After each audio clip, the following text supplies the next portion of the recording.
कल हरनौल में हमारे चौकी इंचार्ज हैं पंचतीर्थी, तो उन्होंने एक गाड़ी संदिग्ध अवस्था में देखी थी। उस गाड़ी को देखने के बाद उसमें 6-7 लड़के थे, तो इसको डाउट हुआ और उसके आगे अपनी पर्सनल गाड़ी जो थी वो अड़ाई। उसके बाद जैसे ही वो गाड़ी रुकवाई, उसके तुरंत बाद वो लड़के वहाँ से खेतों में फरार हो गए, जिसके बाद इनकी टीम ने उनका पीछा किया और इस संबंध में प्रबंधक थाना छप्परपुर अजय मेरे साथ हैं, इनकी टीम को भी मौके पे बुलाया गया और बाद में कंट्रोल रूम के माध्यम से CE 1 CE 2 की जो अपराध टीमें हैं वो भी बुलाएगी और मैं खुद भी मौके पे तैयार हूँ। तो सर सामने क्या है?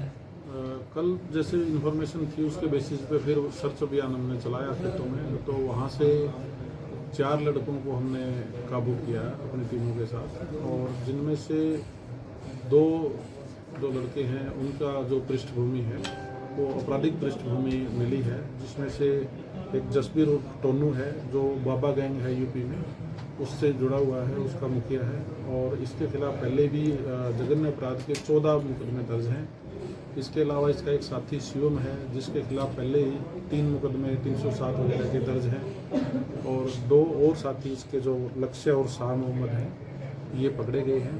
बाकी जो साथी हैं वो कल हम खेतों में से उनको पकड़ने में कामयाब नहीं हुए। किसी प्लानिंग में थे? सर जिस गाड़ी में आए थे उसके ऊपर भाजपा की झंडी लगी हुई थी, क्या झंडी का सहारा लिया जा रहा था या किसी नेता का संरक्षण था? क्योंकि उत्तराखंड के ये रहने वाले, यूपी के रहने वाले।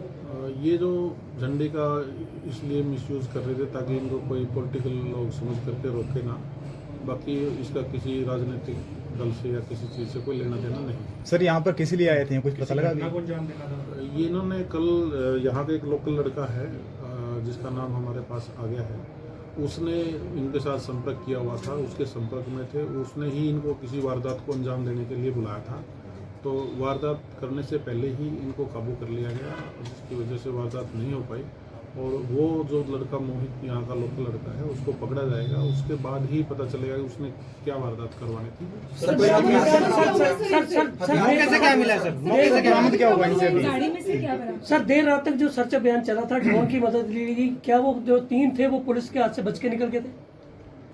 जो कल जो खेतों में काफ़ी 3-3 साढ़े 3 फुट पानी था और ईख के खेत, गन्ने के खेत थे, तो उसमें जहाँ तक संभव हुआ हमारी टीमें खेत के अंदर भी गई, गन्ने में भी गई, और मैनुअली भी हमने सर्च किया, फिर ड्रोन की मदद से भी हमने सारा एरिया सर्च किया, तो उसमें कहीं उनकी मूवमेंट नज़र नहीं आई। तो अब जैसे उनके नाम आगे हैं तो उनको जल्द पकड़ लिया जाएगा। सर गाड़ी से क्या बरामद हुआ है सर? जो पकड़े गए थे उनसे कितने वेपन मिले? एक जो मेन एक्यूज्ड है, जो गैंग का बाबा मुखिया है जसबीर, उसके पास से एक देसी कट्टा है और 4 जिंदा रोंद उसके पास से बरामद किए गए। और गाड़ी से तो अभी कोई ऐसी आइटम नहीं। सर कॉम्बी में बाहर के जिलों से भी टीमें मंगाई गई थी? नहीं, सिर्फ डिस्ट्रिक्ट यमुनानगर की जो टीम थी वही शामिल थी, इसके अलावा बाहर से कोई टीम नहीं। सर चारों आरोपी कहाँ के रहने वाले हैं यूपी में?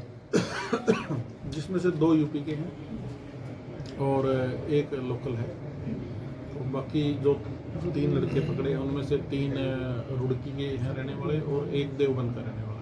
क्या पुलिस के पास पहले सूचना थी जी? नहीं, अचानक जैसे चेकिंग में ऑब्जर्वेशन में जो चीज़ आई, अचानक ही उसके बारे में पता चला और तुरंत पुलिस एक्टिव हुई और उसके बाद इनको काबू किया। सर टारगेट लोकल था या कहीं बाहर था? वो जो भी जिसने इनको यहाँ बुलाया था वही बता पाएगा उसने क्या टारगेट इनको देना था, क्या वारदात करनी थी। जिस एरिया में ये पकड़े गए वो काफी सेंसिटिव एरिया रहा है, पीछे शराब के ठेकों पर भी गोली चली थी, तो क्या लगता है कि शायद उधर एक जो पहले भी शिकायत की है जिस व्यक्ति ने, कहीं वो टारगेट पे तो नहीं थी? नहीं, ऐसा इनपुट कोई है।